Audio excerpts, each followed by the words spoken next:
Welcome to EKTV. Today, a strong magnitude 5.7 was occurred in Japan near Naha. The quake hits Japan today, 13 April 2022, 10 a.m. local time and 10 kilometers shallow depth.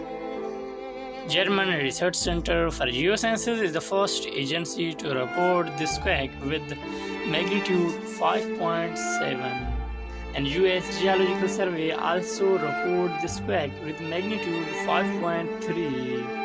The exact magnitude, epicenter, and depth might be revised in next few hours or minutes.